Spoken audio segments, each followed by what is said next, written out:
दोस्तों नमस्कार। 13 जुलाई 2024 शनिवार का दिन आपके लिए शनिवार के 24 घंटे ये मेरी कामना है कि 13 जुलाई 2024 या विवरण मुहूर्त का आगे मैं इस चार्ट में देने जा रहा हूँ कब है जिसे आप नोट कर लें, कब है या तो डाउनलोड कर लें, दिशा में है 13 जुलाई 2024 के दिन के सारे शुभ कार्य वीडियो के माध्यम से मैं आपको चार्ट के माध्यम से करें। इस वीडियो में दिन को और अपने बने रहिए, हो सकता है ये। दोस्तों मेहराचार ने काल को 5 भागों में बांटा हुआ है। महेंद्र काल सबसे अच्छा काल, उसके बाद में अमृत काल सबसे अच्छा काल, उसके बाद में बक्र काल सबसे अच्छा काल, सबसे अच्छा महेंद्र, फिर अमृत, फिर बक्र। दोस्तों शून्य काल और राहु काल निकृष्ट काल है। इस समय हमें कोई भी काम नहीं करना है। राहु काल सारे समय काल में घूमता है, मतलब राहु काल अमृत काल में भी पड़ सकता है, महेंद्र काल में भी पड़ सकता है, बक्र काल में भी पड़ सकता है और शून्य काल में भी पड़ सकता है। दोस्तों राहु काल का समय 9 बजे सवेरे 9 बजे से 10:30 बजे तक है। इस समय हमें कोई भी काम नहीं करना है, भले ये समय महेंद्र काल में पड़े, चाहे अमृत काल में पड़े, चाहे बक्र काल में पड़े। दोस्तों अगर हमने इस समय से राहु काल के समय से पहले से कोई काम शुरू कर दिया है तो उसमें कोई दोष नहीं है। दोस्तों शून्य काल में कोई काम नहीं करना है, उसका टाइम आप नोट कर लें। राहु काल के टाइम पे हमें कोई काम नहीं करना है। अगर हमने कोई काम किया इस समय तो काम के असफल होने के चांसेस 100% है, 100% फेल होने के चांसेस है। बक्र काल में कहा यह जाता है कि काम शुरू होने पे काम समाप्त हो जाता है, लेकिन बहुत ही ज़्यादा दिक्कतों, अड़चनों और परेशानियों के बाद में। तो इसमें अगर आपके पास में समय नहीं है और आपने बक्र काल में काम शुरू कर दिया है तो आप ये मान के चलें और कि आपको पेशेंस रखना पड़ेगा और दिक्कतों और कठिनाइयों का सामना तो करना ही पड़ेगा। दोस्तों महेंद्र काल सबसे अच्छा काल, इसमें भी युवा और प्रौढ़ का समय बहुत अच्छा है।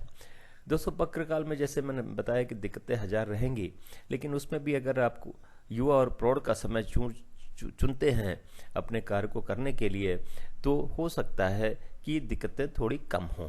महेंद्र काल सबसे अच्छा काल, अमृत काल उसके बाद का अच्छा समय काल, इसमें भी इन दोनों कालों में युवा और प्रौढ़ का समय सबसे बेहतर होता है।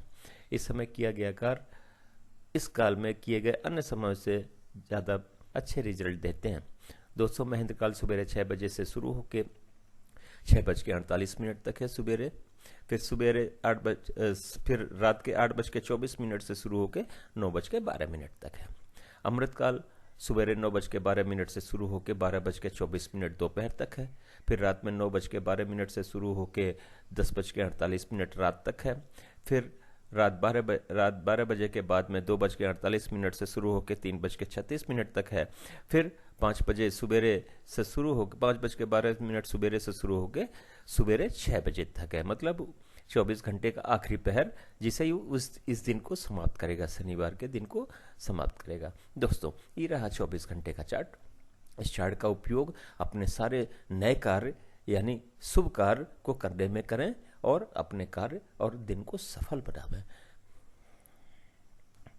दोस्तों इस चार्ट का उपयोग कैसे कैसे आप करोगे ये मैं आपको बता दूं।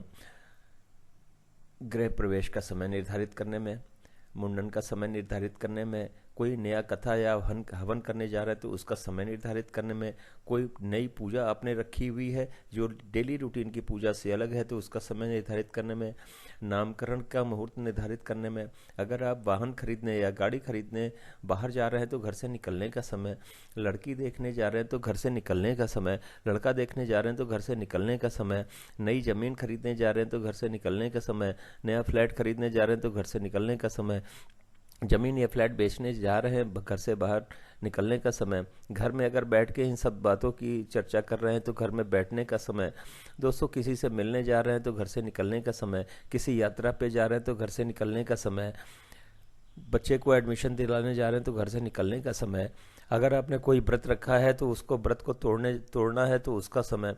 तो इस तरह से ढेर सारी R&D आप खुद कर सकते हैं और अपने कार्यों को इस चार्ट के माध्यम से अंजाम दे सकते हैं। दोस्तों अब बात करिए, शनिवार का दिन है, पूरब और उत्तर पूर्व की दिशा में दिशाशूल है। अदरक या उड़द की दाल खाने के बाद में घर से निकलें, लेकिन दिन होता है 24 घंटे का, सवेरे 6 बजे से लेके अगले दिन 6 बजे तक। इस बीच में अगर आप जाके वापस आ जाते हैं तो दिशाशूल का कोई दोष नहीं है। अगर आप नहीं आ पाते हैं तो अदरक या उड़द की दाल खाने के बाद में निकलें और अगले दिन और पीछे दिए गए चार्ट का उपयोग करें और अपने यात्रा को सफल बनाने में दिशाशूल के दोष को समाप्त करें। दोस्तों, आशा करता हूँ आपको पसंद आया होगा। वीडियो पसंद आया तो लाइक करें, दोस्तों को शेयर करें। अगर चैनल को सब्सक्राइब नहीं किया तो सब्सक्राइब करें, बेल आइकन को ऑन कर दें ताकि अगला वीडियो डालें तो आपको नोटिफिकेशन मिल जाए और वीडियो देख के अपने दिन को और कार्य को सफल बना सके। एक बार और आपका बहुत बहुत एक बार फिर से आपका बहुत बहुत थैंक यू वेरी मच।